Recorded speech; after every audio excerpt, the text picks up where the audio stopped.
And let's make this big. And I'll wait for it to catch up. And that way I can see. Good. All right. Looks reasonable. Okay. So because Nazeris isn't here, I'm going to do what he normally does. And we always like to read the preface. Whether it's a roadmap roundup or the monthly report. I always try to read these things because sometimes there's information that is new or different, but it's important, especially if you're new to the project or new to following the project, because these things provide context for what we're going to be reading. So, Roadmap Roundup, April 19th, 2023, 1 p.m.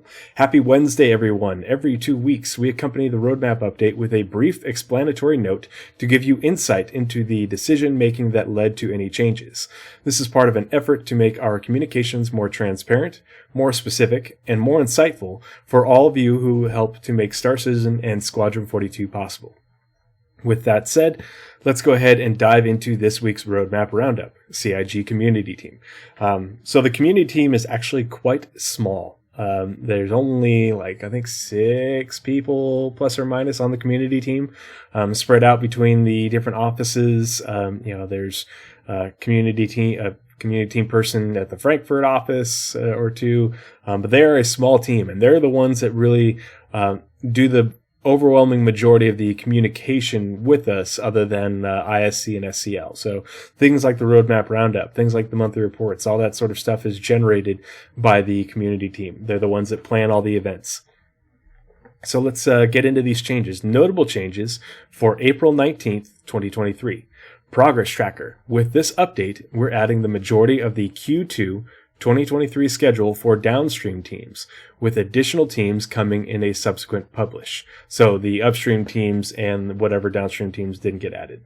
So real quick before we continue, again, so upstream and downstream teams, here is the public roadmap companion. I dropped that link in chat.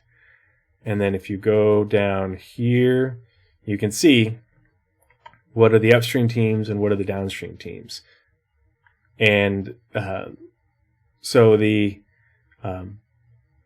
upstream teams are the ones that you follow in order to see where development is prioritized and what things are being worked on, because the upstream teams will work on things and the downstream teams get a lot of their cadence derived from the upstream teams. So what they're working on, they'll work on it up to a certain point, and then the downstream teams will add in their aspects. Or depending, the downstream teams are the ones that have to be a lot more agile versus in what they're doing. There's a whole lot of different rhyme and reason as to why teams are in different places. But let's look at what's been added. So the following deliverables have been added to the Progress Tracker. Headhunters faction outfits. Developing multiple outfit variants for the Pyro Gang, the Headhunters. This deliverable has been added to the SC character art team schedule. Rough and Ready faction outfits. Developing multiple outfit variants for the Pyro Gang, Rough and Ready. This deliverable has been added to the SC character art team schedule. New missions. Before we get into that, so there's going to be a bunch of gangs in Pyro, not just Xeno Threat. They talked about it in the last monthly report, how the lore, the narrative team is going through and just polishing the lore surrounding Pyro, but also working with the gameplay teams to set up areas of control within the Pyro system for the different gangs and different factions, and those areas of control will have overlap. And that overlap is what will create the conflict zones between the different gangs and other factions. Because it's not just gangs. There's also the Citizens for Pyro, is the name of it. They're an in-lore group of people from Stanton who and other places who are coming into Pyro and trying to take it back, and make it civilized and make a life there. So I foresee a lot of missions and contracts in order to, as well as potentially some locations, whether they're planetside or in space, where you'll interact. We just become best friends. Yep. It's EPAV. Just subscribed for a month. Thank you so much. And it looks like I got the sound alert, and I see the GIF playing on my tablet over here to my left. I hope you guys heard it as well, because I literally just put that in because I forgot to put it in the last time we did the podcast. So glad to see it should be working. Thank you so much for the sub. It's EPAP. I really appreciate you. If you don't follow me on Twitter, I just made the tweet this last week showing the most recent donation because I got a Twitch payout a week or so ago. And so I did the math when that came through. And the goals that are above the window that you're looking at right now are not accurate because the goal on the left, the stack up goal, doesn't count the money that gets donated directly through Twitch if you use the little Twitch interaction thing, not the link that's in chat. And so I did the math. I'm able to go back and look at the donations on Twitch and see how many we've had since the beginning of the year. And we're at over 800 or like at 800, between $800 and $850. And it's only mid-April. And the goal is 1,000. So we're absolutely crushing it. It's EPAF says, love the content. Sound alert worked. Awesome. Thank you, brother. Friendo, thank you so much. I really appreciate you. Shady Face says, apparently the Headhunters were the gang that got kicked out of Ruin Station by Xenothreat. Yeah, they're the previous occupants of Ruin Station, so they're probably going to be a major rival to Xenothreat. The question is, the part that I'm really looking forward to seeing is where the other stations in Pyro are. As far as Lagrange points, because not every Lagrange point will have a station, only some of them will, and some of them will be smaller, some of them will be bigger. So there's a lot that remains to be seen. But where they are and how where these zones of conflict and zones of control end up being. But yeah, there's a bunch of different gangs and factions within Pyro, so it's going to be a very dynamic star system to venture into. Stone Paladin says, what's the gang in Pyro again? Fire or something. There's the Fire Rats. Yep. I think there's even more gangs than that. It's EPAV because the narrative team did something a while back, and I think there's an SCL as well as a post about it, about all the different gangs in Pyro. There's a bunch.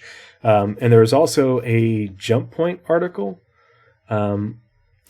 If you want to hop in my Discord and leave me a ping to remind me, you can do that. And the link to my Discord is on my page down there below the description on Twitch. But if you hop on my Discord and leave me a ping, or you can DM me to remind me, I will find that article in Jump Point because I'm a subscriber, and that way you can read more about them if you're interested. But yeah, there's a bunch, and that's the other thing is with the system, the AI system that they're building, is it makes it so that way AI NPCs have different traits, and so depending on what the faction is, the factions themselves will have traits that influence the members. They'll still have individuality, but they'll also be, have traits that are related to the faction and how they operate. How aggressive they are. What sort of tactics they use. Those sorts of things. So yeah, it's very interesting. New missions, mining resource rush. Various large clusters of asteroids around Stanton are being sold off by several organizations. Of note, they say several organizations. They don't list the organizations, and so whether some of them will be lawful organizations that like Shubin that have purchased up the mining rights.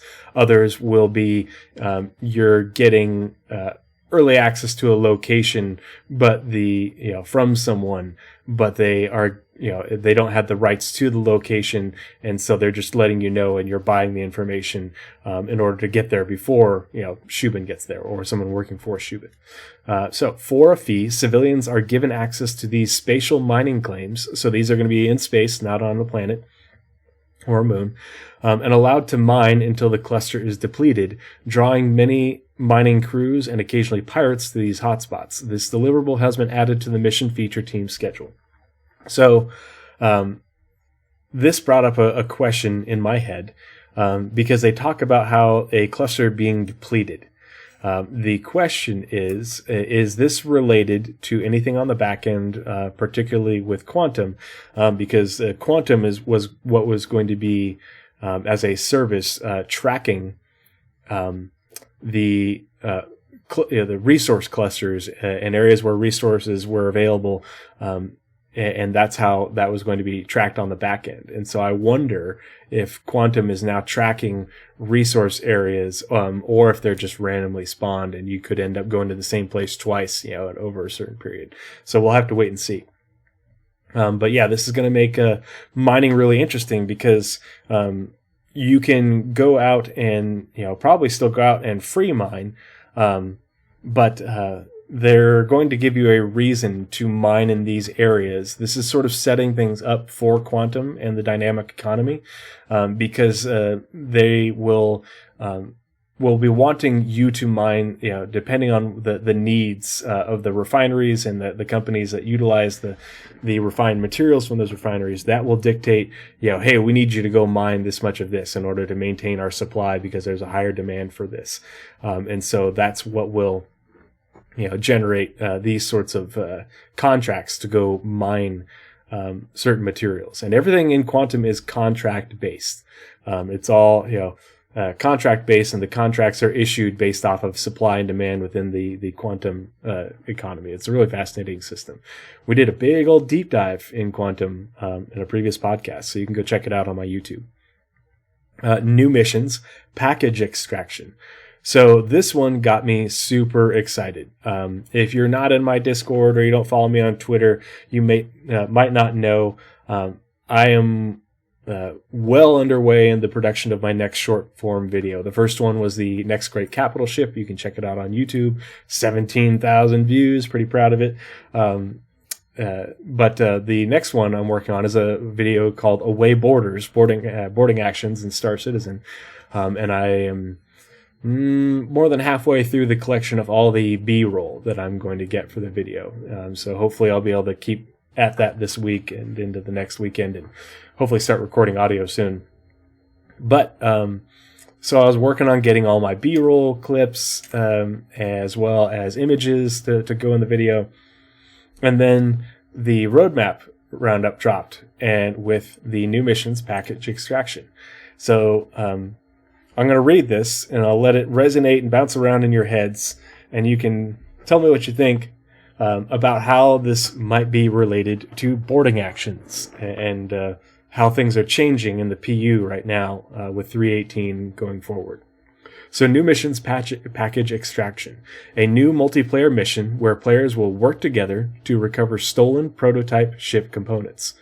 Crusader Security tasks players with extracting these highly classified components from the Nine Tails transport ships before they can escape off-world.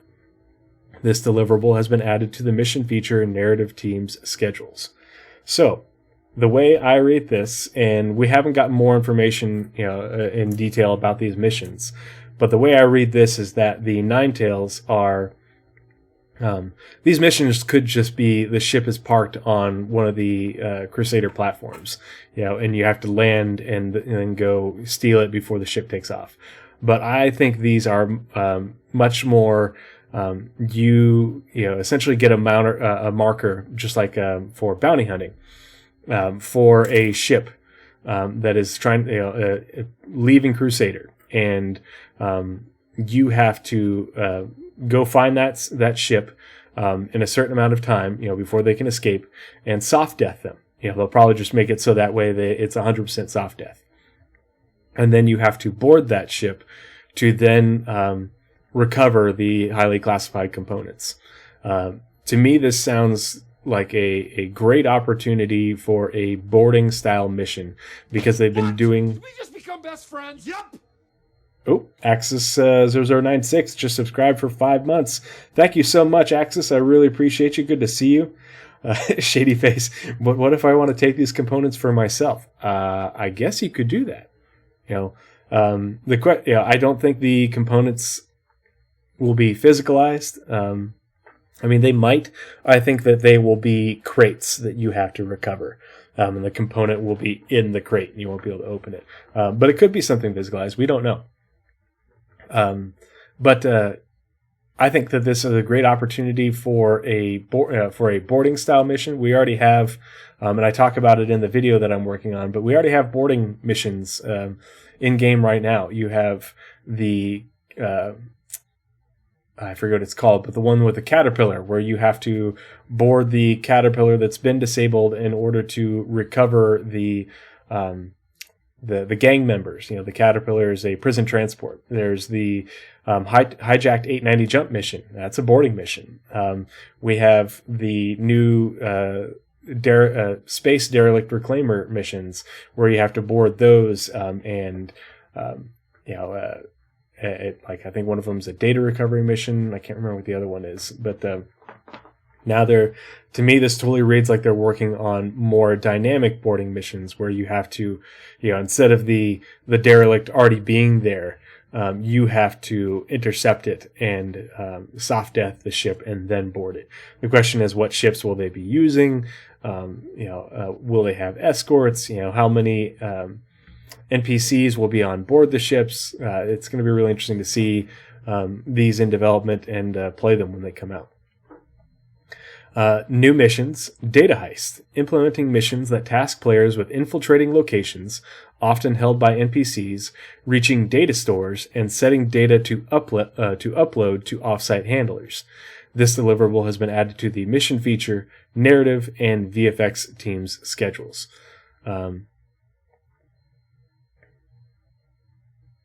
The mining missions could be keyed to a specific POI. I don't know if they're going to be... I don't think they're going to be points of interest like on planets or even in space. I think they're going to be relative to... They could be at Lagrange points. They could be at the Aaron Halo for all we know.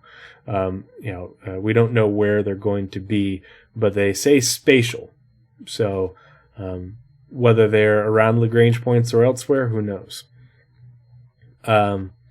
The data heist missions, to me, these ones sound like they are setting the tone for hacking. Because hacking, they mentioned that hacking is back in production on the Squadron 42 side with the UI team, continuing to work on the UI for hacking. The mechanic has been built, they've been playtesting it, and now they're working on the UI in order to make it visually appealing and more user friendly. But I think that these data heist missions could be like the preamble to those, to getting hacking contracts, hacking missions, or missions involving hacking.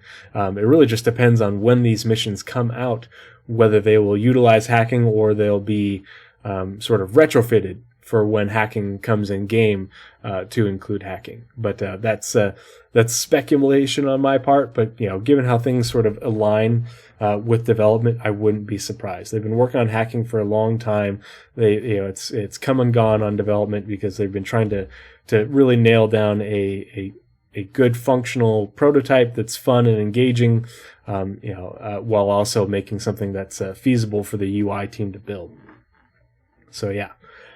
Before we get into the ShinyTracker reports, I just want to remind everyone, if you have a question, because after we get through the ShinyTracker reports, it's going to be AMA time. And so how long we spend asking answering questions and digging into things that you're curious about, it all depends on if you guys ask questions. So if you are hanging out and watching in chat, You can use the crayons, and you can spend 100 of them to highlight your question, and I'll copy and paste it into a Word document, and we'll go through those after the ShinyTracker reports. But if we get through the ShinyTracker reports and there's no questions, then I'll just sign off for the night and go work on the video before I have game night later on this evening. So it's up to you guys. If you guys have something that you're curious about, we can dig into it live. If it's something I've got the answer off the top of my head, I can talk about it. If it's something I know about in particular, I can look up links, and get you, direct citations. So that's all up to you.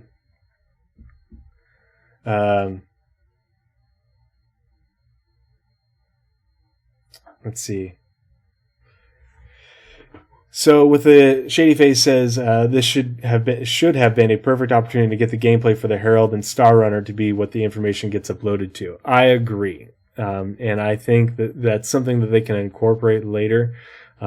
Is being a two-part mission where you have to have somebody who goes down and infiltrates the location and uploads the data, but you have to have somebody who is able to receive the data, and on one of those two ships, and they have to be in a certain area that's getting patrolled, and you have to have somebody using the data console in order to receive the data, while you're also getting tracked down by patrols or attacked. I think that would make for a really, really fun mission, but I think this is really just the tier 0, and they'll build on it from there. As with everything in Star Citizen, everything starts off at a low implementation. They get feedback on it, and then they expand upon it and make more of them, and build them at scale. So this is just to get new missions out there. They're testing the modular mission system by building these types of missions, and then they will further refine these missions and start building out other ones using the modular mission system that they've built. So this is them creating a test product using the system that they've built. So let's go ahead and get into the Delta report for ShinyTracker. So the Progress Tracker Delta report, there were 81 modifications to the Progress Tracker, 1 removal, and 5 additions. We just read about the 5 additions, right? 1, 2, 3, 4, 5. Yep. The removal is actually a bug. So Jake Acapella, Jake Bradley confirmed this. This was not supposed to be removed. They don't know why it was removed. These were already on the Progress Tracker, and now they're adding more new missions to the Progress Tracker. So the mission feature team is going ham with the modular mission system to create new missions.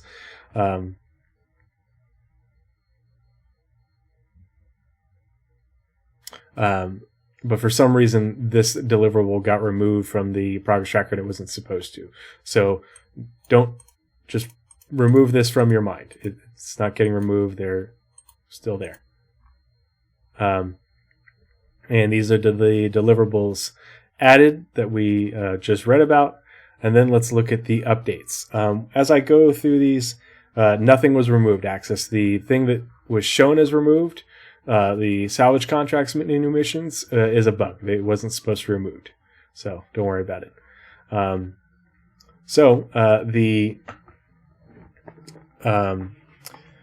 The progress track, the Delta report is really good for seeing changes that occur to deliverables when updates to the roadmap get made. And so the biggest changes come from when the Progress Tracker gets its big updates at the beginning of the quarter with the upstream and downstream teams.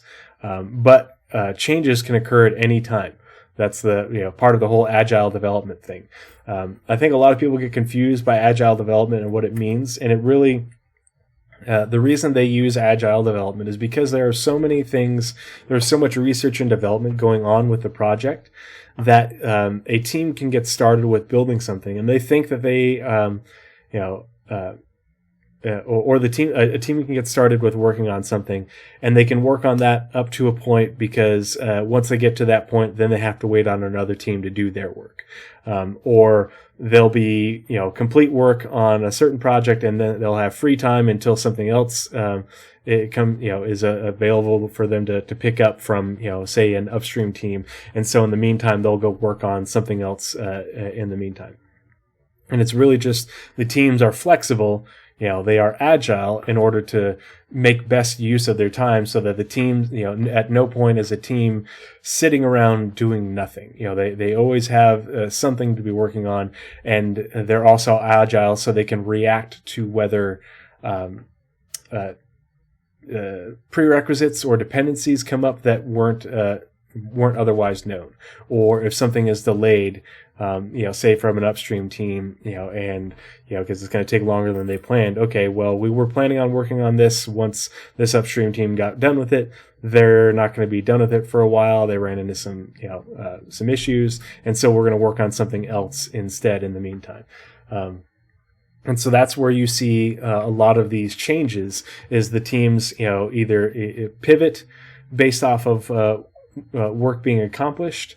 They pivot based off of priorities changing, based off of development timelines, and they pivot based off of dependencies, those sorts of things. So when you're looking at the progress tracker, never look at it as promises. Don't use it to say, oh, this will be done at this time. As a deliverable gets farther along, then you can sort of make some educated guesses, especially when you see lots of teams working on something and their sprints are coming to an end without any updates to those sprints, when they should be updated. But it's mostly just in order to be able to keep track of what the teams are working on and see what the priority is. So actor status tier 2. So they updated the sprints to actor status tier 2. So we'll pull this up real quick. Yeah, but they promised. So the actor feature team is doing a sprint on actor status tier 2. Actor status tier 2 has been one of those things that's that can that has been kicked down the road multiple times. And so basically it's still, the sprint is still planned, but they adjusted the dates on it. So it's not going to go as long, and it started a little bit sooner. And that's all that changed. They just freed up a few days of work to engineering devs. Actor status tier 2 is very interesting, and I'm hoping that we'll see more added to this deliverable, more teams added to it, or the sprint changing soon, because actor status tier 2 is one of the things that will coincide with the development of additional medical gameplay. So NPC status tracking, DNA integrity, so relating to your imprint viability score, medical insurance, cybernetic limbs, cloning, not cloning of people, but clone. One of the things that's been speculated based off the lore is cloning of limbs and organs as part of regeneration, because regeneration tech predates regeneration of regenerating a whole person, and so the way it's written, it insinuates that Bioticore was able to use your DNA to regenerate limbs and organs when you take damage, in order to have them implanted on you when you become injured, versus using a cybernetic, so limb or organ. AI vehicle perception, they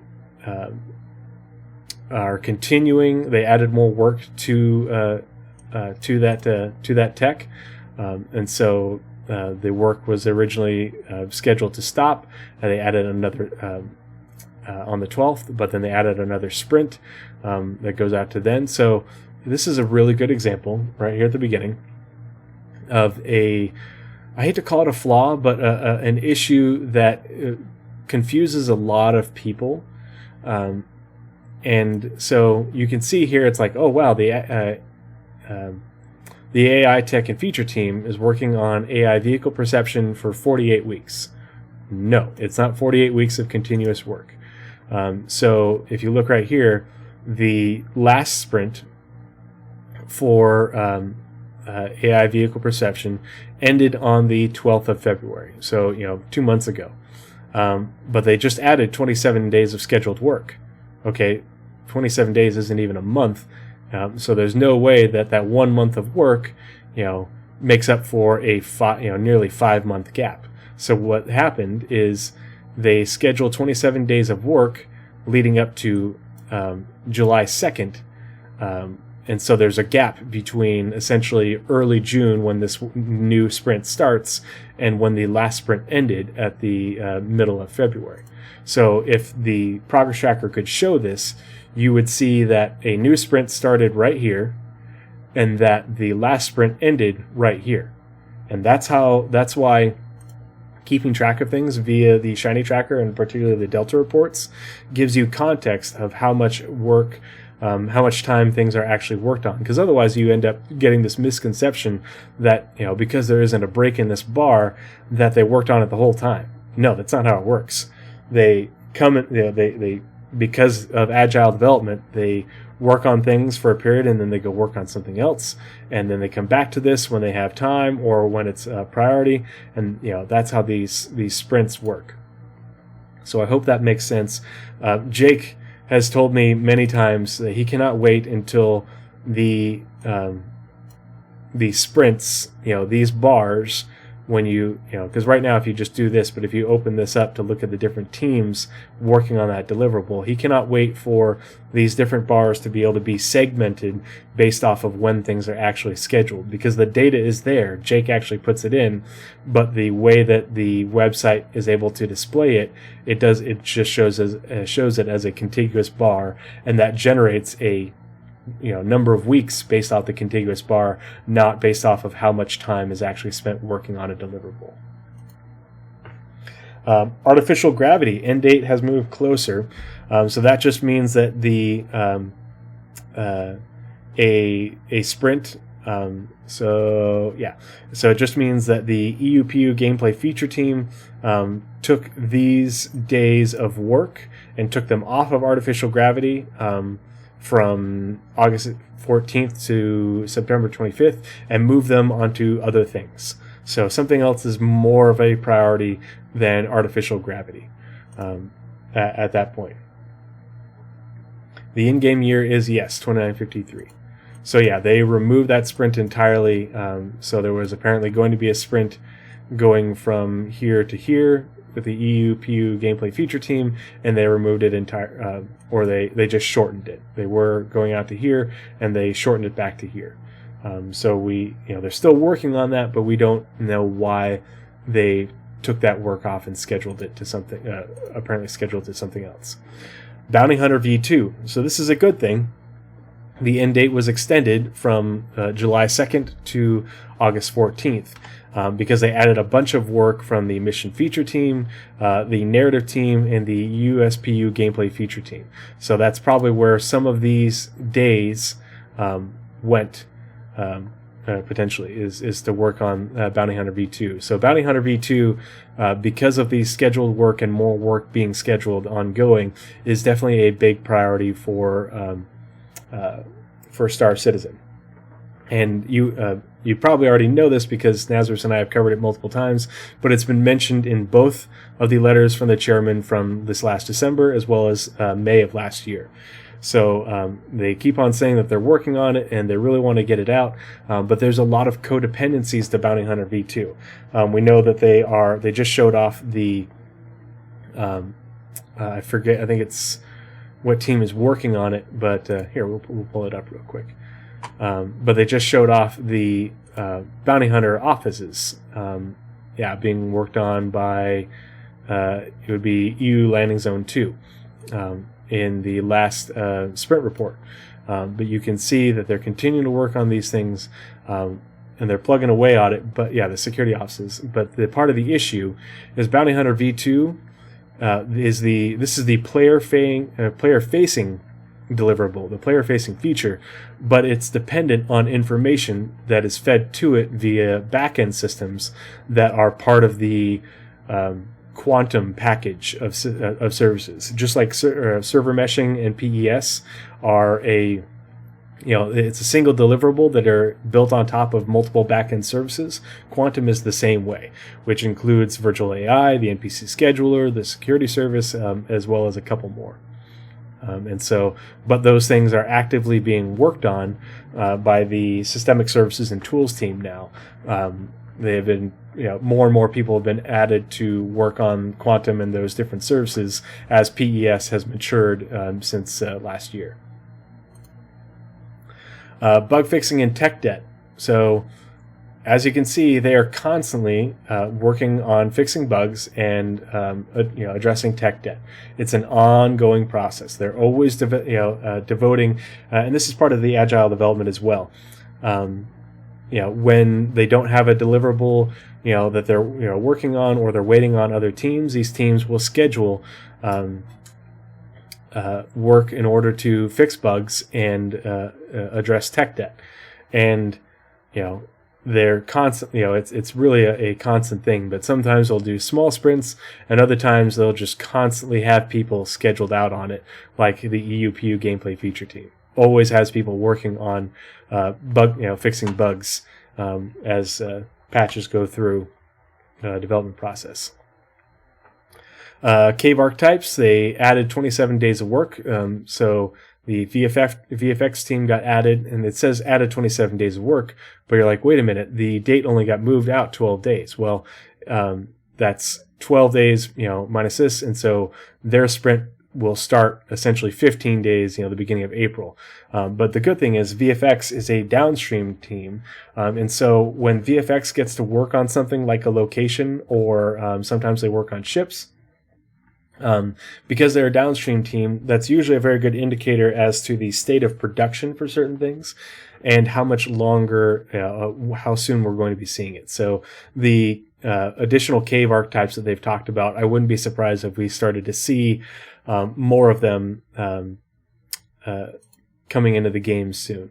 Let's open up the release view, because I can't remember if locations, cityscape. No, I wouldn't be surprised if cave archetypes got added to 3.19, and if not 3.19, maybe a 3.19.x patch, or as part of 3.20. And I'm expecting 3.20 to be the Q3 patch, end of September, early October with CitizenCon. I'm just going to skip through the chapter work on Squadron 42 just because it shows that they're continuing to work on these various chapters. The only thing that, to me, that this is worthwhile looking at is just to see what chapters are having work done and what ones aren't. But yeah. And so let's get down here. So character work, lots of teams working on different characters. And this is one of those, things for Squadron 42, which is they're working on all the characters, whether it's named or unnamed NPCs, the people that have had, the motion capture, facial animation, all that sort of stuff done. And this is, a lot of ongoing polish work to make sure that, both in-game as well as during cutscenes, that the characters, look as good as they can and everything flows as best as it can. It looks, cinematic. That's, really what CR is going for. Chemline is a location in Squadron 42. Cutting Tier 2. So this is another thing when this came out with the latest update that I got really interested in because it's something that I highlight in my boarding actions video. Spoiler alert. But the graphics team was assigned. So graphics is another one of those downstream teams. And so Cutting Tier 2 as a deliverable is another one of those things that's had been kicked down the road numerous times. And so, but the weapon feature team has been working on it for a while, and we'll look at more of this sprint. But the weapon feature team has been working on Cutting Tier 2 quite a bit over Q4 last year and into Q1 and Q2 2023. But now that the graphics team is coming online to work on it, and they extended their, they added 27 days of work, so that would be, essentially they elongated the sprint, is what they did. Is initially the sprint was probably short, and then they made it longer to, based off of how much work needed to be done. And but this is a good thing. Because cutting tier 2, if the graphics team is working on it and the weapon feature team has been working on it for a long time, it means that they are probably coming close to being able to implement the update to not only the multi-tool version of cutting, but also there is a industrial cutting tool, a two-handed one. And so you'll have to use that to do the freeform cutting on different certain surfaces. You'll also be able to use cutting to get into lockable containers.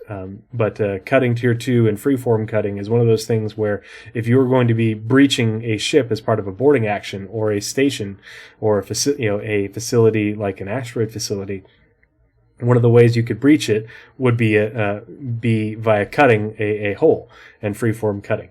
So it's something to keep an eye on. I'm really looking forward to see it. I'm really just looking forward to seeing these two-handed industrial tools make it into the game. The tractor beam, the salvage tool, the cutting tool. They haven't mentioned a mining tool, a two-handed mining tool, but I wouldn't be surprised if they added one of those as well for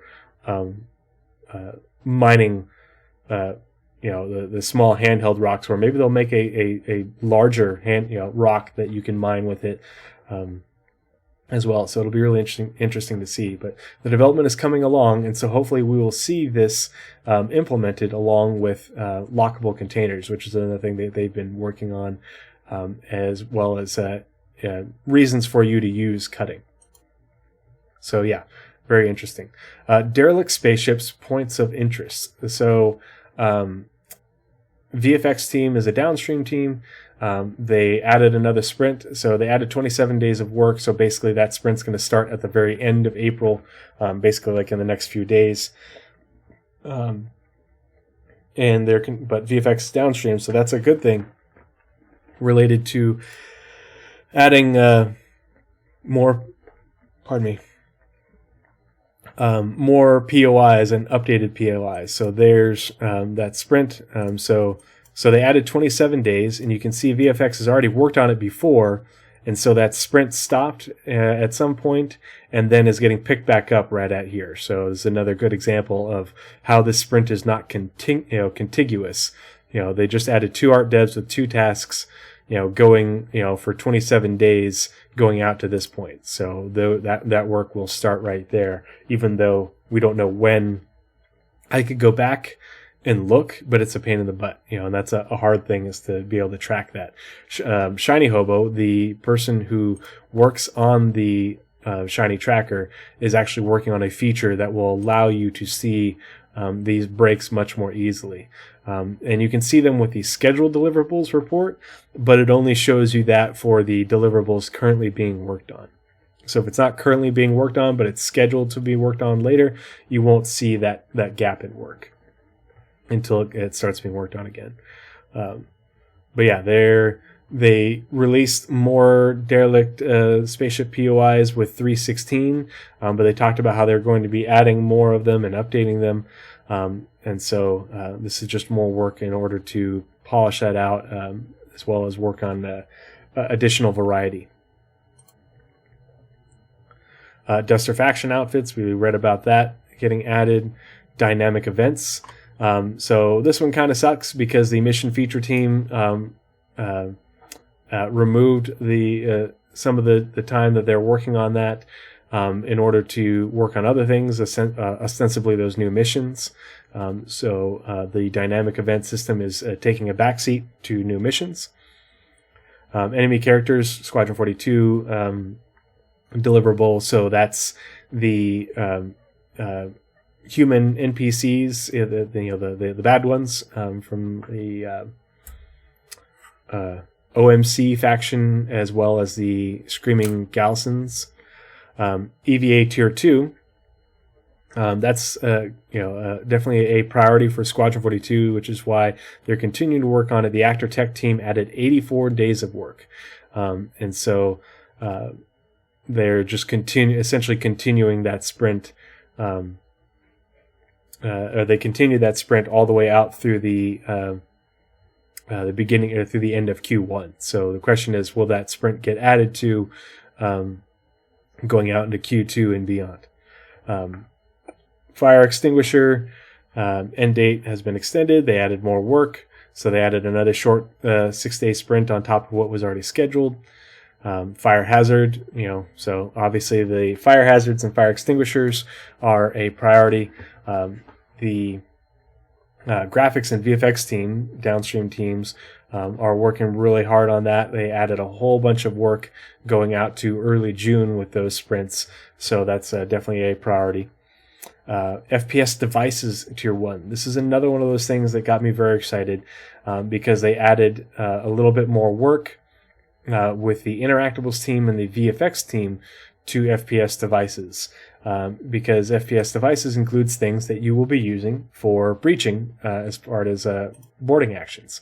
So they added a little sprint there from VFX. And the Interactables team, I don't know why it's not showing up. Oh, wait, no. There it is. Yeah, so Interactables team, VFX team right there. So maybe we'll see more of this sooner rather than later, but the FPS devices, deployables, they talked about smoke grenades in the leaks recently, but FPS devices also includes things that you can deploy onto a surface, which includes the bearing breaching charge, which is why I'm very excited to see it come to fruition. Freight elevators. USPU gameplay feature team added 41 days of work. Again, this is a big priority. They need freight elevators for the ongoing work on the cargo factor and cargo missions, cargo contracts, because the freight elevators are where, okay, you are going to be taking this cargo as part of this contract to this location, and you get down to your ship and you'll request that cargo get delivered to this hangar where your ship is, and it'll the freight elevator doors will open up and there's the cargo, and then you have to load it on your ship, or you have NPCs loaded onto your ship, and then vice versa once you get to the location to have it delivered. Okay, you unload it into the freight elevator and away it goes, mission complete, now you get paid. Hey, it's Nick, good to see you, buddy. How are you? Hope your weekend is going well. Did you get a chance to try Xenothreat? I know there's been a lot of mixed reports, a lot of desync going on. It really just depends on the server. It sounds like CIG is getting a whole lot of data that they desperately need in order to continue to optimize PES and the servers in advance for 3.19. So the Xenothreat did not go well at all, but weekend overall good. I'm sure. Oh gosh, what's her? It's Rowena Dooley, but what's the actual person's name? I forget her name now. She's done a bunch of voice acting for CIG. I'm sure Anna Dimitriou. I think I'm saying it right. Anna Dimitriou. I'm sure Anna appreciates your efforts, Nick, and your patience or lack thereof. I am geographically locked out of Star Citizen because my gaming PC is back home in Idaho, and I am in Texas with my work laptop that cannot game. So Frontier Clothing, they're continuing to work on the Frontier Clothing, the things that we're going to see NPCs wearing in Pyro and other Frontier systems, things that we'll be able to buy, so I'm looking forward to being able to alter my look to fit into Pyro. Now I just chill AFK with the mission mostly for the weekend, making money for free. Yeah, as long as you're logged in, you're still getting paid, so it's free money. I'm just one of those people. I enjoy just recovering the cargo. Let other people do the combat stuff. I'll go in and clear out the starfarers and recover the cargo, and make my way and to go get a little extra payout. That's my bag.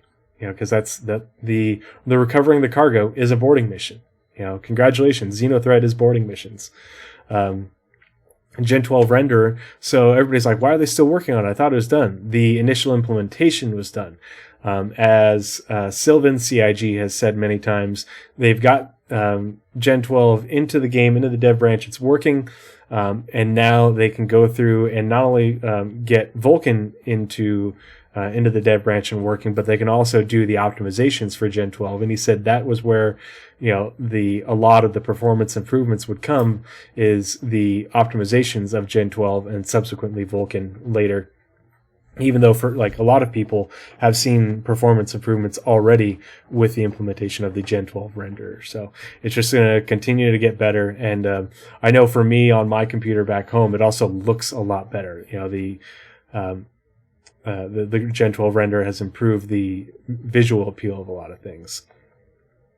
Yeah, breaching, clearing, and moving cargo. I don't have good luck with the cargo that goes boom.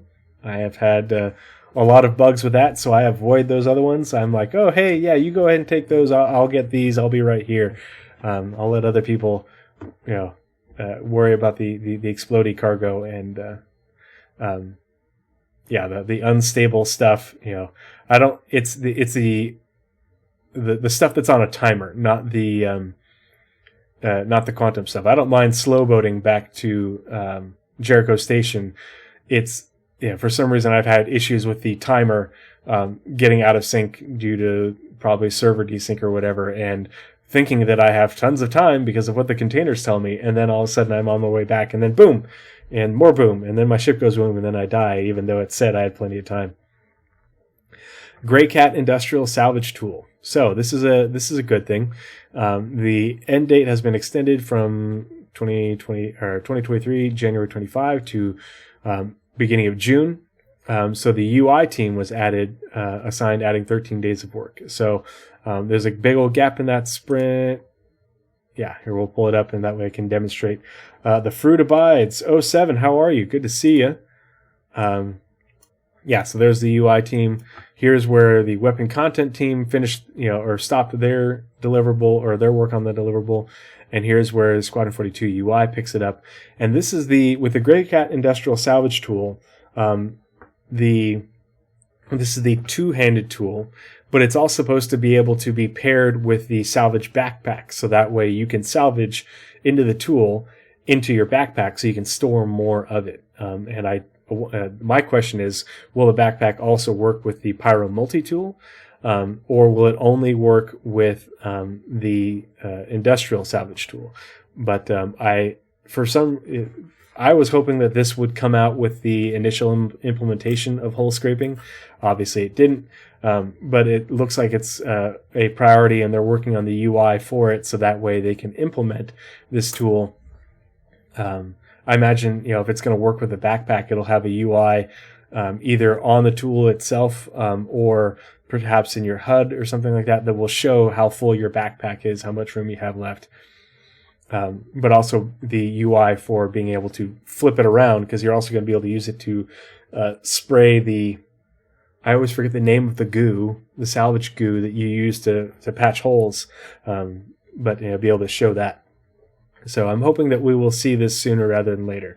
It's not going to be a 319 thing, but I'm hoping that it'll make it in for 320. I'm really hoping 320 will give us all of the two-handed tools, because that's what I want to see. I want to see cutting tier 2.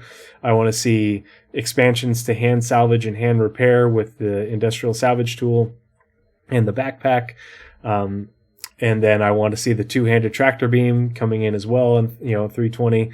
I know they said that they showed it off in that ISC, but they did say that vehicle tractor beams are not coming to 319, and that the Pyro multi-tool was getting temporarily buffed until the two-handed tool would be added in game. So fingers crossed for 320 for those things, because I think they're super cool. Hacking tier 0. And so Nazeris and I are talking about this next episode of not only being able doing a scatter anomaly or a spectrum pulse next week, but also doing a sit rep for hacking as well as tractor beams, because they did mention hacking in the monthly reports recently.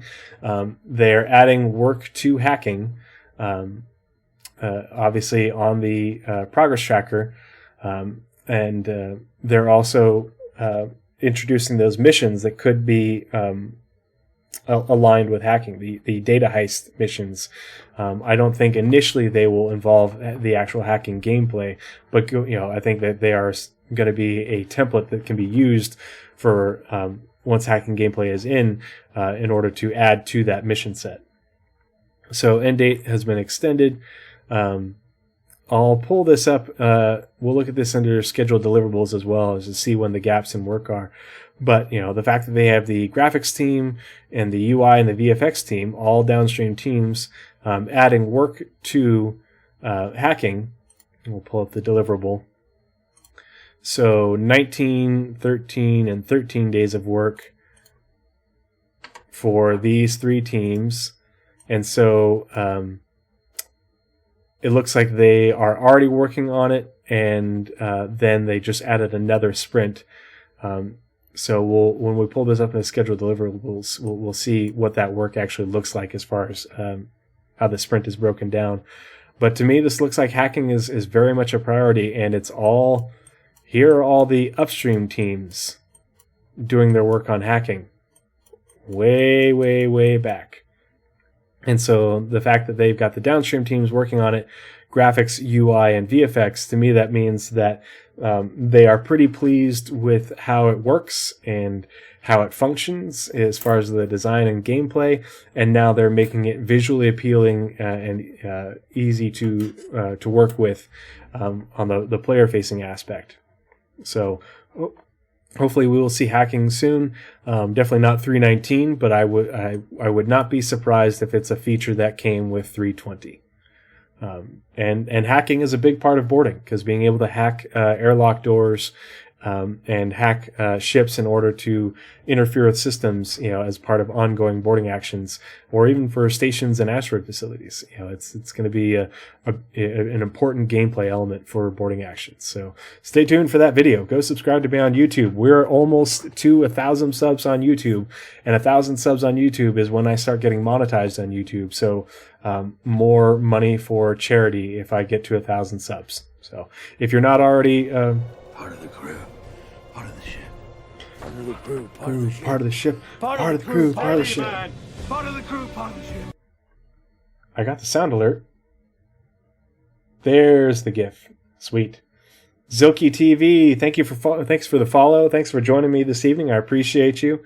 But yeah, if you guys are hanging out in chat and you haven't already subbed on YouTube, I would really appreciate the sub. Every little bit counts, and the sooner we get to 1,000, the sooner all the views on YouTube start getting counted towards monetization, and we start raising even more money for StackUp.org. So I'm excited about hacking Tier 0. I think you should be too. I think it's probably one of those things that's going to be coming sooner rather than later. Life support Tier 0. We already... Life support Tier 0 and artificial gravity are two features that had the the gameplay feature teams remove work on those sprints, and adjust them. So it looks like they're still here. This one looks like they're still working on them. Yeah, EUPU gameplay feature team, but they shortened the sprint. And it's a part-time sprint. So these are the ones that are always kind of confusing when it says freed up 122 days of work, but the sprint was shortened by like 40 days. So I'm not sure how that works out. But the other thing that could have changed is if they freed up 122 days of work, they might have pulled some on the back end at the end of the sprint, but also they might have said that that sprint started later. So there could be a gap somewhere in this sprint that shortens up this sprint going from here to wherever. So there could be a gap in here somewhere. We just don't know where that is. Lockable containers. We were talking about these when we talked about cutting tier 2 as well as hacking. So we'll open up the deliverable, we'll read the description. This is going to make looting really interesting, as well as getting items for mission objectives. So lockable containers will add the ability for designers to lock entities with either physical or electronic locks, which can be opened with a key. So you can find the key maybe on, you got to loot the body of an NPC, or forced via cutting, destroying, or hacking the lock. So you can hack the lock, with hacking tier 0. You can cut it with cutting tier 2. You could destroy it, so you could potentially shoot the lock, a lot of opportunity for gameplay and adding things to different missions, as well as, lockable containers could just have really good loot. And when you find a lockable container, you're really going to want to put the effort into opening it up to get what you want. 07, North End Trooper, good to see you. Hope you're doing well. Saw you in chat on the captain's table yesterday. So yeah, lockable containers will make things very interesting. What's really interesting, though, is it says lockable containers. Oh, boo that. Boo that. So they were planning on doing a bunch of work on it, and they got pulled. And so the work they haven't had any work. So basically a big old long sprint that they were supposedly working on got removed. And so they're not working on lockable containers. I wonder, the other thing is that could also be a bug, because we know there's multiple bugs in the roadmap. So I'll have to ask Jake about that. If I get any answers from him, I'll let you guys know. Blizzrad07, how are you, buddy? Good to see you. Yeah, this is one of those things where, that could be a bug, because it's like, okay, if that's a really long sprint to just now having been reported that it was changed, that they were already well underway. So I think that could be a bug. We'll see. If it was a bug, we will see that change reported in the next Roadmap Roundup and the next report, or one after, once it gets addressed. Map and radar system rework. We know that they, via the Squadron 42 monthly reports, that this is something that they've been working really hard on, and they're well underway, and it's a lot of polishing at this point and getting feedback from the Squadron 42 teams on how things are working and how they're looking. And so they're continuing that work. Basically, this sprint literally just ended for the Squadron 42 UI team. Literally just ended today. So we'll be getting an update on that sooner rather than later, and seeing some of that between the map and radar system, the MFD rework, and a few of the things that are big priorities for Squadron. These are things that I could see us having before the end of the year, if not in 3.20, being built into 4.0. So we shall see.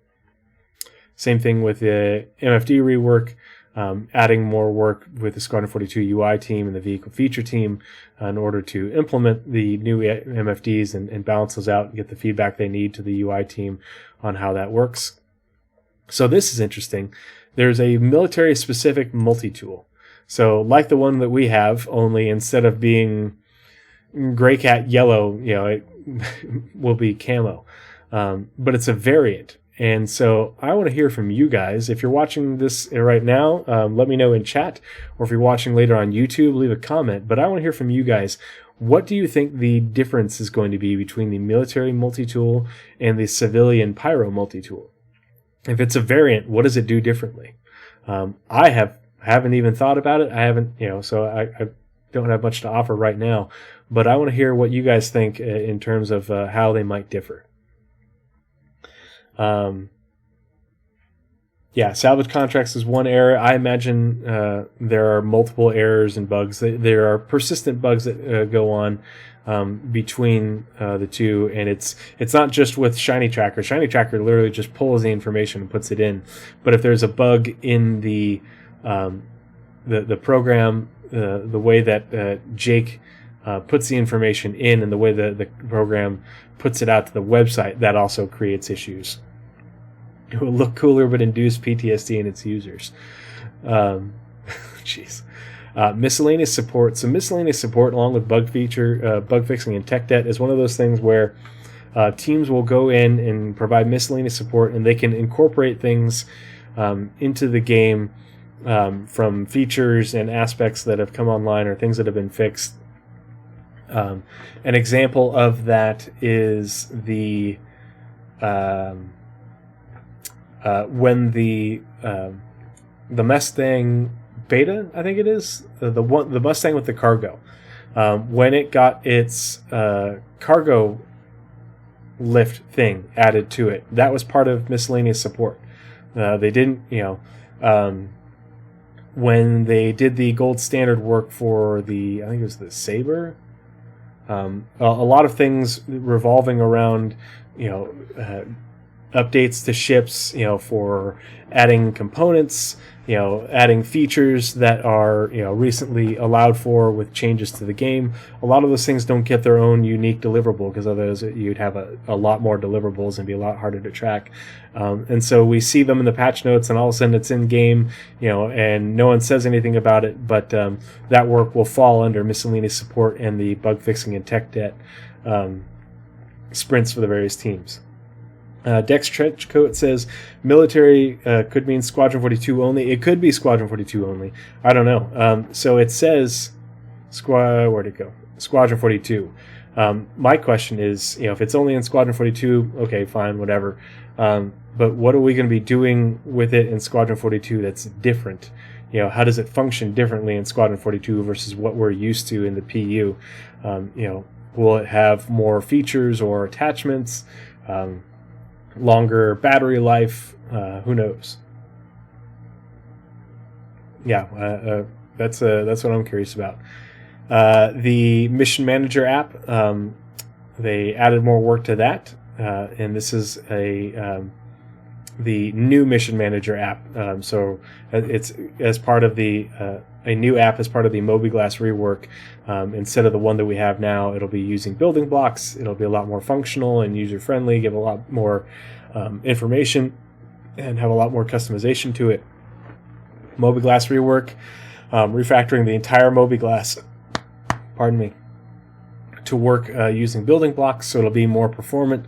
I don't know about you guys, but when I open up my Moby-Glass, I get frame drops because it runs off of Flash, and it isn't in building blocks, and so basically refactoring the entire Moby-Glass in order to work off of building blocks and have a lot more features and interactability.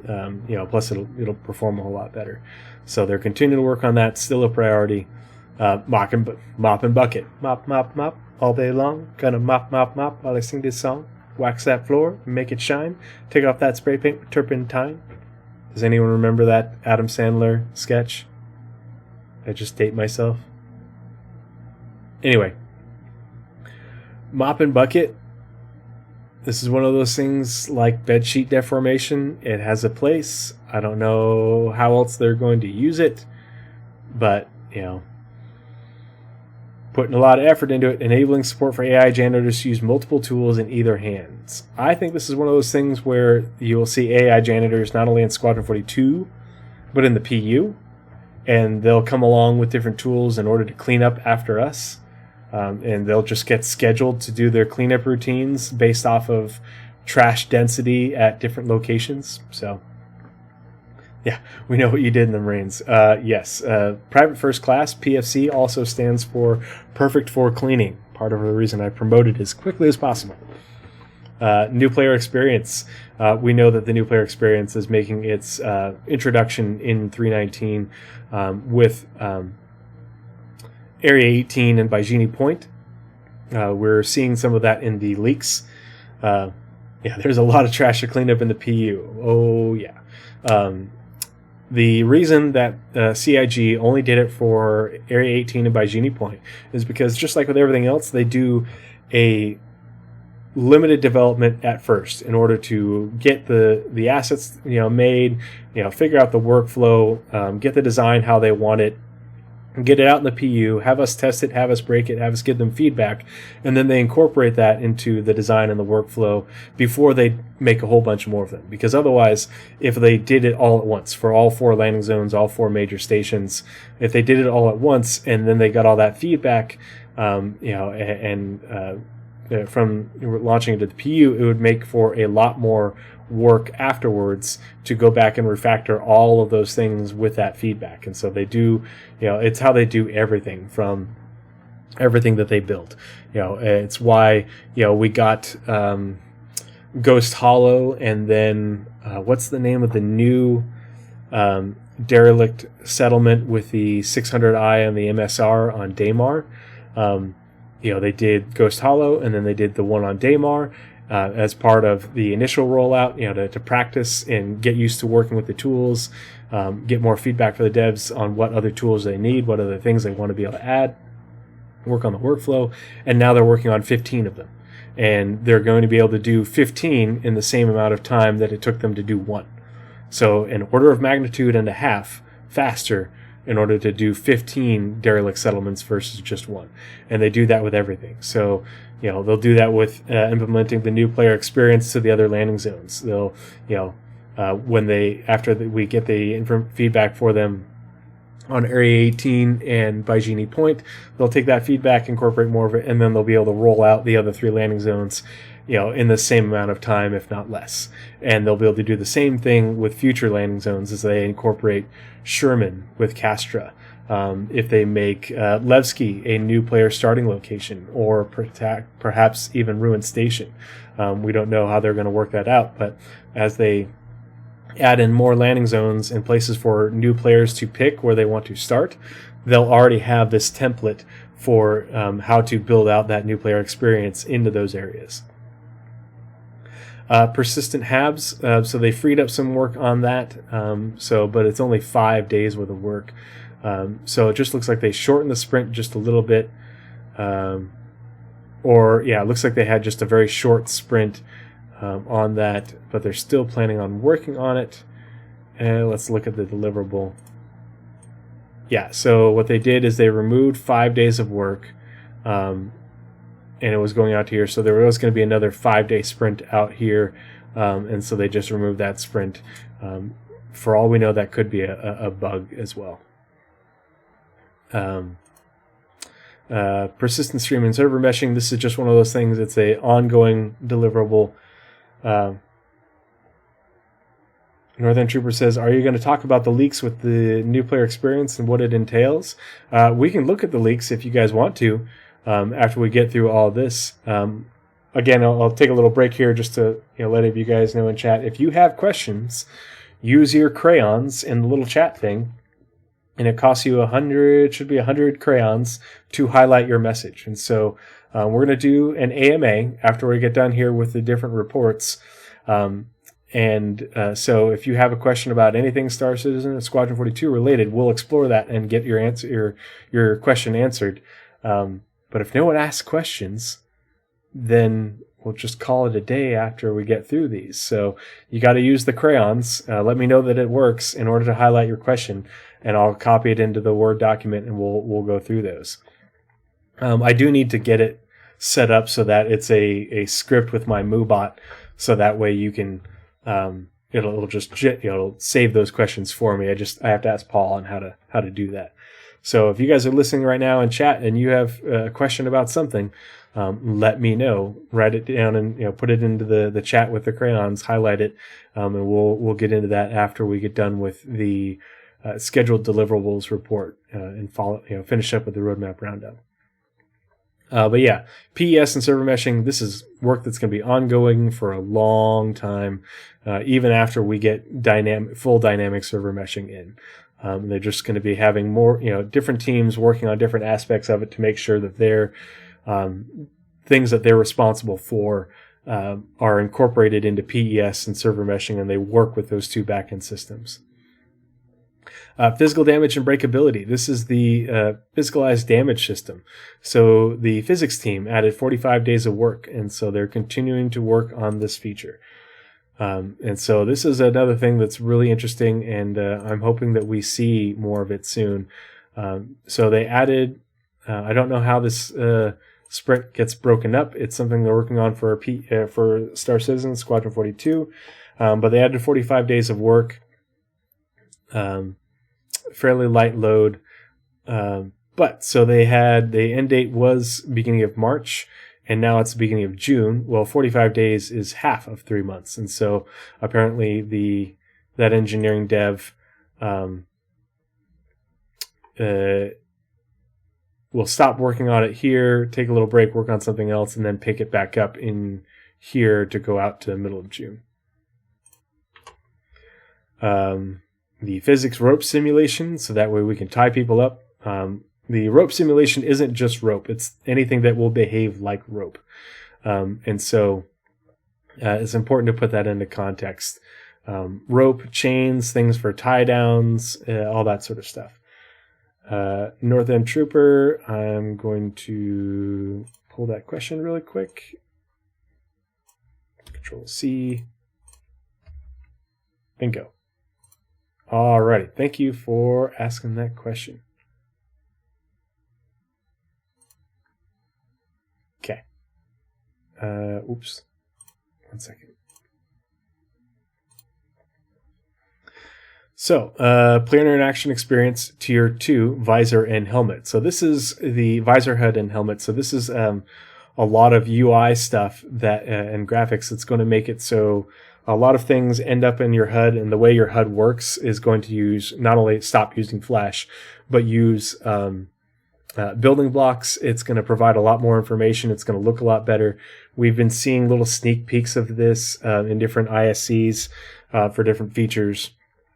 And so the HUD is going to look and work a whole lot better. There's a lot of issues with the HUD, especially if you have like an extra wide monitor or a curved monitor. But they're doing a big update to the visor HUD and how the helmets display information for you. Player machine physical interaction. I forget what this one is. Okay. So they talked about this in a recent monthly report. So what they're doing, and this is important because it feeds into how I think medical gameplay is going to work. But the physical interaction system is going to make it so this is a dynamic system, so that way they don't have to make bespoke animations for every ship. But that way, when you do things in your ship, turn on power for this, press this button, all that, and you use hotkeys, your character, for a lot of things, will have an animation. They'll reach up and press that button, or reach down, toggle that switch, and it's a dynamic system. And so that in that it'll work with every ship and every vehicle, and they don't have to make anything bespoke for the most part for all the different vehicles and ships. Well, being able to make a dynamic system that does that also allows them to not only use that same system for not only ships, but other things that you can interact with. So down here also includes other machines and items, including locker doors. So that way, depending on your position, and what the piece of equipment is, your interaction with it will be based off of a dynamic system and won't require bespoke animations for everything. Just certain things, it'll all get reused. And this is important because it's a dynamic system. Not only is will it be with how you interact with things in your cockpit, but other items, like lockers, things that you're doing for engineering, like working with different components and replacing certain things. But you can also use this as part of medical gameplay in how you interact with a downed character, or how you interact with a character in a med bed and interact with the med bed and the different aspects of it. And so I'm going to make a controversial statement, especially considering most of the people watching are fans of Paul Shelley and the Astropub. But the beam system for healing, I don't think that is going to continue. I think that beams for healing are going to go away in that we are able to beam heal someone remotely, I think that you're going to have interactions with downed characters, whether they're on the ground or in a med bed, and they'll use this system for that. And I think the reason that we have the medical healing beams now is because it was developed years ago in order to get the feature into the game and for us to test it, but that they didn't have this sort of system available in order to give us a more diegetic? Is it diegetic or diegetic? System of healing and medical gameplay. Yeah. Well, you have the inserts in the med beds, but not only that, but if you have a character who's downed, and I think it's dumb that you can heal somebody from 15 feet away. B, there's nothing in the lore that supports medical healing beams. I know Paul has said that you tractor beam nanobots into the injured character.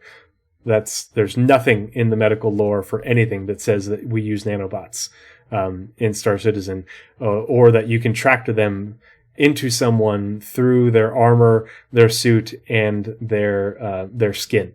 It's not a thing, unless they randomly retcon it at some point. But we have plenty of updated lore that says, that is absolutely not a thing, and not how medical gameplay and medicine and healthcare in Star Citizen work.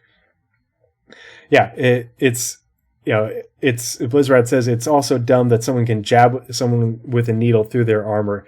And I think that's part of where a system like this comes in that, you can have it be a universal location on armor, or with a system like this, each type of armor could have, a medication port, in a different location. And you don't have to create an animation for each type of armor set. You just have to go up next to the character, and say you want to do something, and it will play out that animation to, okay, I have this med pen, and I need to, want to inject this med pen into this character, and they're wearing this armor. Dynamic animation occurs, and it jabs it into wherever that medication port is. Or you use your healing tool, and okay, I'm going to, do the auto thing. You scan them, and you do the auto thing, and you press it to the port, heal, do the thing. Or if you customize it based off what you want to be doing, and if you're customizing it, congratulations, you're playing with pharmacokinetics. It's a real thing. They did their homework with medical gameplay. But whether it's via medical beds or hand healing, I think the beam is going away, just because with a system like this, you don't need the beam.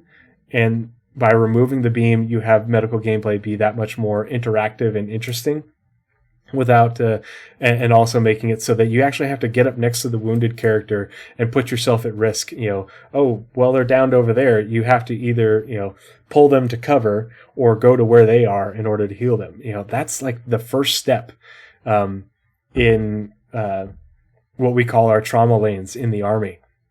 Is you yell to somebody who's wounded and downed, and you'd be like, hey, can you provide yourself first aid? Return fire, move yourself to cover. And if they can't do that, you go and grab them and move them to cover, and then you treat them. It's, the very basics of being a combat medic or a corpsman in the military. The first part of your training is doing that sort of stuff. So, and we have medical gameplay tier 0. The very lowest implementation. It's going to be so much more interesting and complicated. I'm going to do a video on it. It's the next one in line after boarding, so we're going to talk a lot about that once I get to work on that video, and I think it's going to open a lot of people's eyes, because there's far more information about it than people realize. Sorry, long side tangent. But yeah, it's going to be a really interesting system to see when player-machine physical interaction comes in. It's going to make the game feel a lot more immersive. Prone Tier 1, they talked about that in, I think it was the monthly report, as well as, I think it was in the ISC, how they're changing how that works in order for it to work a whole lot better. Pyro Space Stations, lighting team, 6 days of work. That's just a little bit of polish going through the Pyro Space Stations. So the mission feature team and US gameplay feature team adding a bunch of work to the Pyro system, planet, and mission setup. So they are working on the gameplay for the Pyro system, the planets and the locations and where missions will be and how they work. So that's going to be really interesting to see. They're continuing to work on Rastar. And so they got version 1 of Rastar out in Q3, I think it was last year. And so they're continuing to work on that tool for the devs so that way they can continue to improve their efficiency, add more features to the tool set.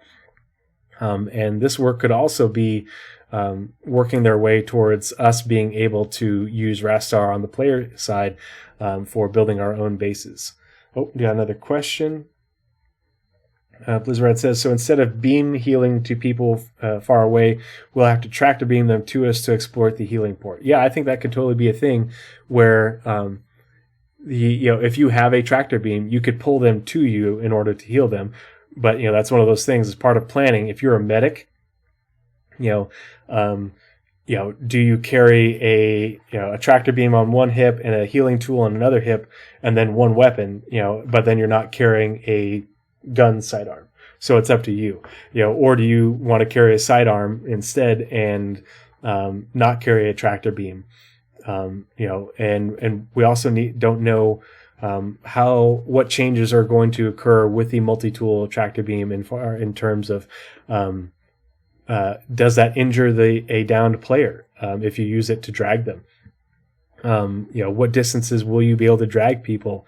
That sort of thing. So real quick, I'm going to pause and grab that question from North End Trooper. Control C, Control V.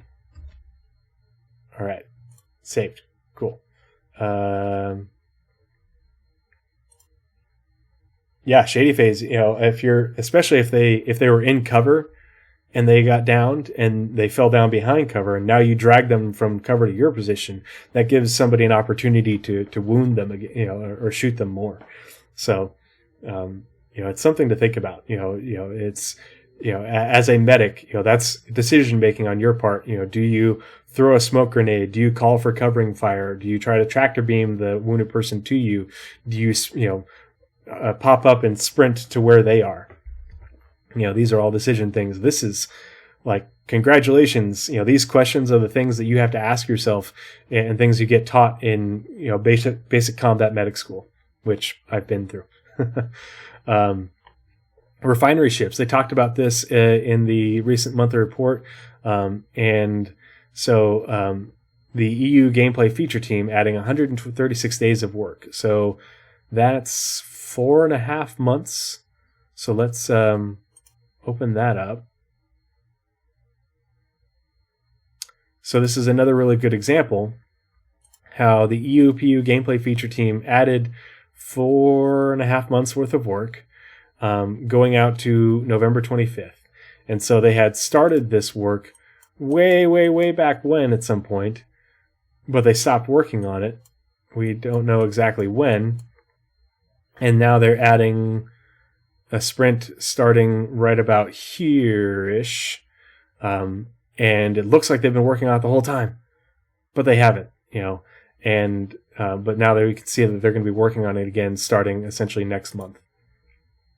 And so they're just getting started with that work, and so it'll be interesting to see how that progresses, and if later on in the year, if we see maybe the Expanse getting plugged back into the ship pipeline, or if this is just going to be work that they're going to use the the Starfarer as the test bed for.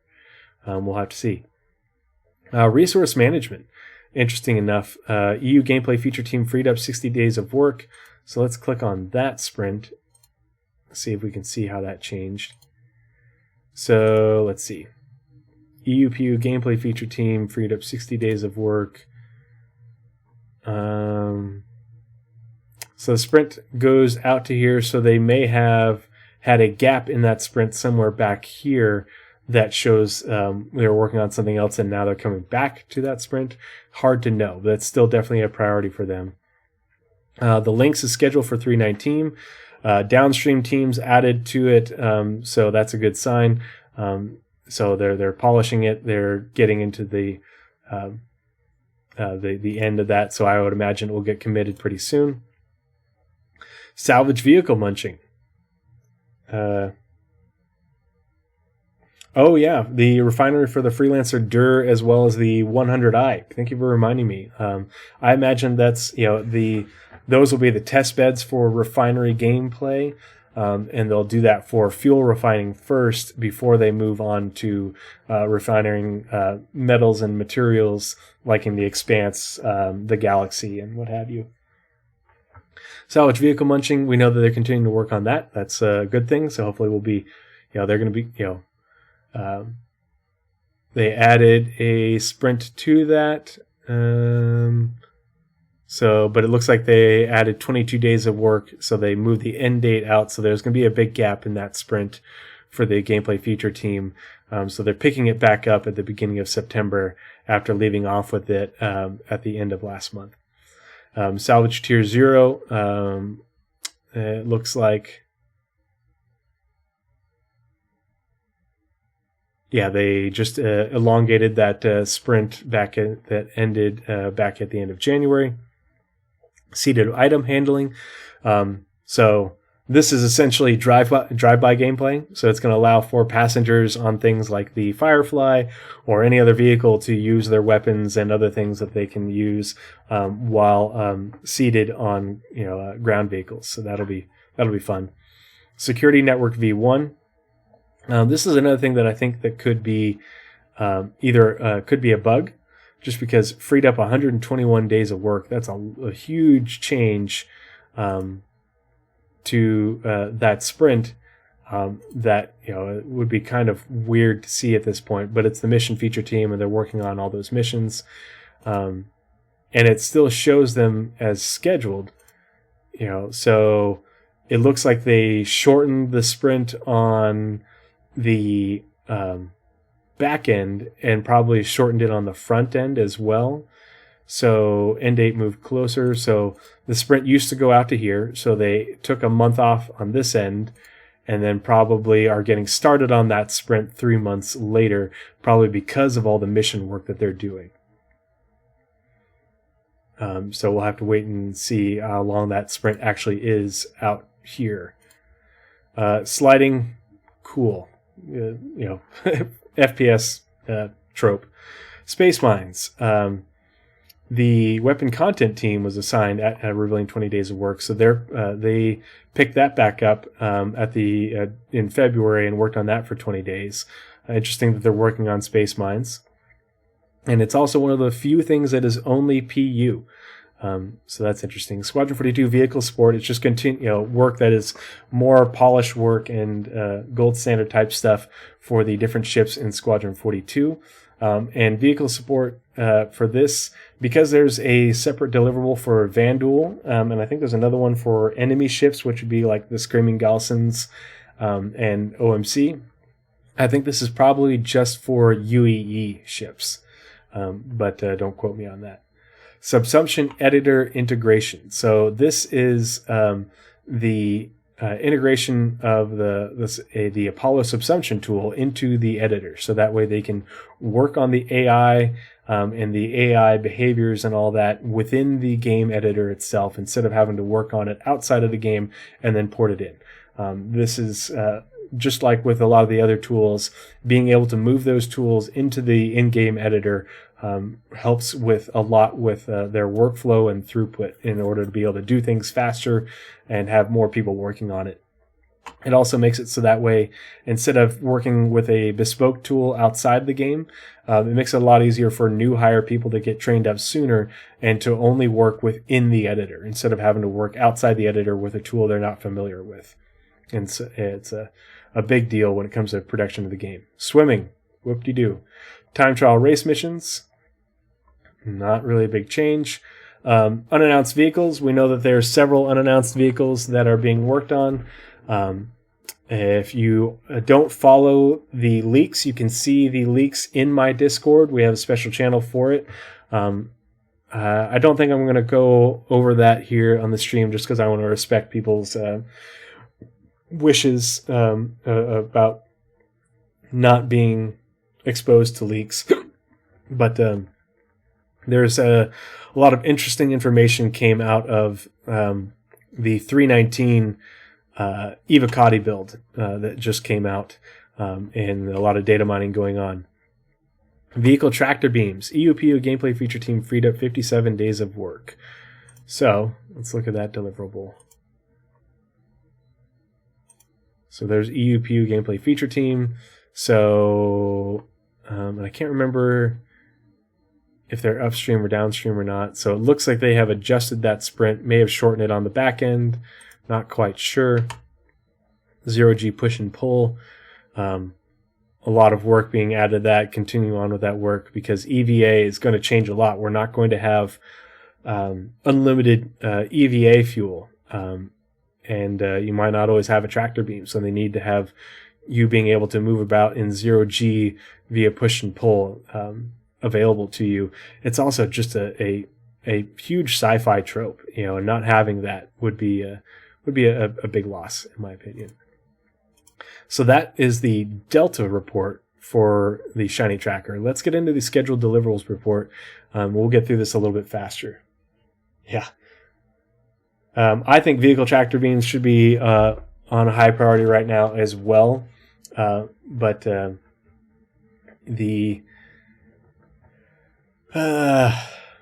really think that in terms of cleaning up wrecks, we need munching more than anything, because we can use the handheld tractor beams in order to take off components and weapons for ships that have them where they're physicalized, and we can scrape the holes, but we cannot munch the frame of the ship.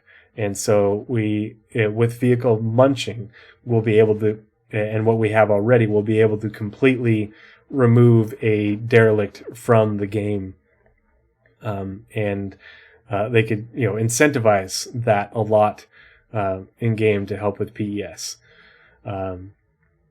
Plus, the other good thing is right now, with the amount of wrecks that, and I want to clarify something, with the amount of wrecks and debris and trash that's in the game right now, it isn't working how they want it to work eventually. This is all just testing. This is all just stress testing. They are putting PES through its paces to see how many entities it can feasibly track, and how quickly it can communicate the state of those entities to not only the client, us, the players, but also the servers, and vice versa. And so the amount of entities that you see and the amount of trash that you see right now is not what it will be in the future. And a lot of these things can disappear, especially in certain areas. And they don't have to actually physicalize it disappearing, because they can just wait for someone to not be around, and then it can disappear. And then it's just a matter of, so an NPC came along and salvaged it, or an NPC came along and cleared it, cleaned it up.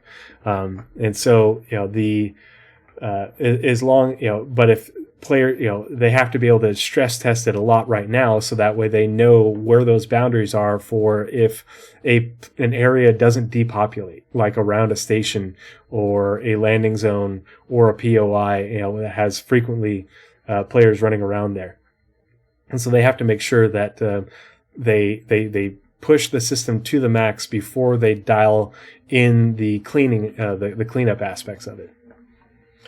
So the scheduled deliverables report from ShinyTracker just shows you the sprints that are ongoing right now, the things that are being worked on right now. And that's why this is a good tool to use in context with the Delta Tracker and the Progress Tracker itself, because you can look at these and be like, wait a minute, there's all these things on the Progress Tracker that have the bar going through, today. And aren't they getting worked on? No, it's because you don't see breaks in those bars on the Progress Tracker. And so this will just show you exactly what is being worked on. And then you can click on these arrows and you can see here is the scheduled sprint. These little dots are when it is not being worked on. This is when it's being worked on, and this is right now. So they are this far along in this scheduled sprint. And so this is what allows us to see the breaks in the work by on these deliverables by these teams that are not able to be shown on the Progress Tracker itself. So Actor Status Tier 2, we can see that it's they're currently working on Actor Status Tier 2. additional derelict settlements, which is the Shiny Hollows. We know that they're working on that one that's on Daymar now. They told us that they have 15 more that are in progress that they're able to do in the same amount of time that it took them to do one. Well, that's this right here being worked on. Aerodynamic control services being worked on as we speak, to allow for ships to fly in atmosphere, using control services, to allow ships that are more fighter shaped to be able to have additional maneuverability outside of just using thrusters. We know the Apoa Santakia is being worked on. Asteroid facilities have been almost continuously worked on by EU Sandbox 1 since this time last year, and it's art devs. So basically they're going through and doing all the concept art and the white box of asteroid facilities, and we're probably going to see these get shown off, get the sort of UGF at CitizenCon type reveal in the near future, within the next quarter or so, I imagine. ATC service, this is they have to upgrade the ATC service in order to work with quantum as well as server meshing, and so that's why they're working so hard with this. That's probably part of the reason that so many people are having issues with it right now, as they're continuing to work on it and iterate on it, and it's a revamping of that system that's ongoing. Bounty Hunter V2, we know they're working really hard on that. They're trying to get that out. I would expect it for 320. Lots of teams working really hard, lots of sprints ongoing with that. Bug fixing and tech debt, we talked about that with the progress track, or the Delta report. Building interiors, they were just showing off on the latest sprint report, them working on building interiors already, and showing off, the initial foyer and the block of player apartments. So they're going full bore on player interiors. Cave archetypes, we talked about those. All that chapter work, you can look at those sprints in detail. Crusader Spirit, still in production. It's in gray box last time I heard, with some parts moving on into art, into final art. Cutting Tier 2 actively being worked on, as well as the Duster faction outfits. The enemy characters for Squadron 42 that we talked about. Actively working on Fire Hazard and FPS devices. They're actively working on the freight elevators and Frontier clothing, continuing the work on the Gen 12 render and those optimizations. Engineering dev from the graphics team working on hacking Tier 0, and they've got more work scheduled for that. Headhunters factions are already being worked. The outfits are already being worked on. A lot of stuff that we already talked about as far as sprints in the Delta report. This gives you a really good idea of what is a priority right now for CIG. What are they working on right now? What's important? And the quantum simulation. Ton of engineering devs working their asses off on the quantum simulation. And they've been working, you can go back to previous scheduled deliverables reports and progress tracker Delta reports, and you can see that these devs started being assigned to work on the quantum simulation again once PES moved into the main dev branch last summer. So what happened, and I always like to go back and remind everybody of this quote, but the last quantum update we got was in May of 2021 with Tony Z. And he said, towards the beginning, now with iCache being largely done, we're able to shift some resources to work on quantum, something to that effect. I forget the exact verbiage.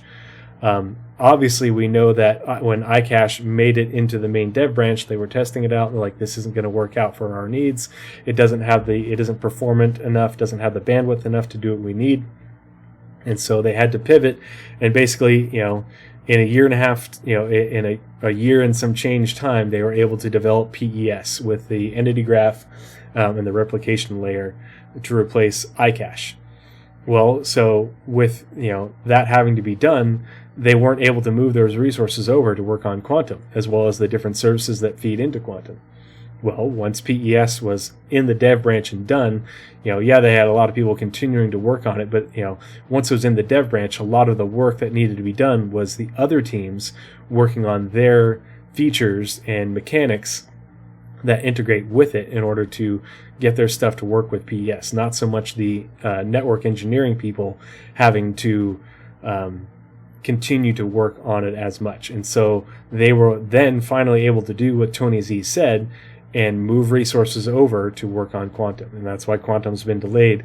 But you can see that they're hard at work at it. This is a constant sprint that has been ongoing for a long time. It's going to continue for a while, but it's continuing out through June 2019. So we can see that that's, I don't know if that's this break right here or this break.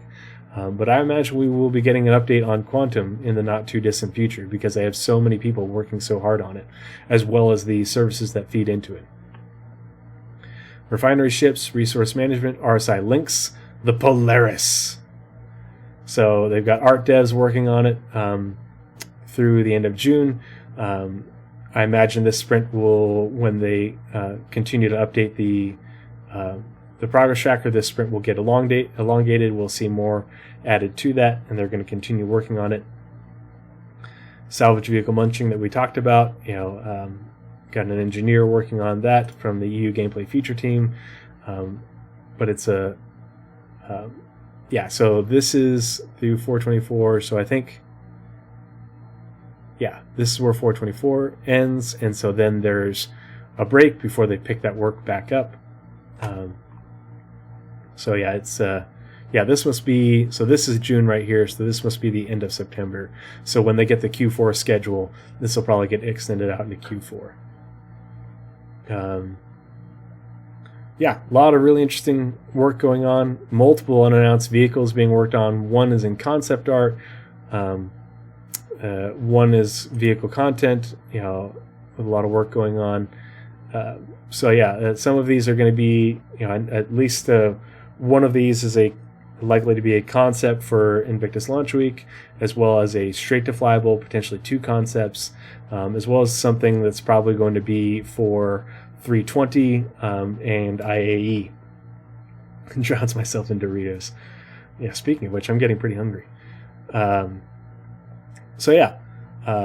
lot of really interesting work going on, a lot of things that we really need to keep an eye on as we go through the monthly reports, and then looking forward to, I think ISC is back this next Thursday, so tomorrow I believe when we get our This Week in Star Citizen, we should see an update on ISC, if I remember correctly. I think that's right.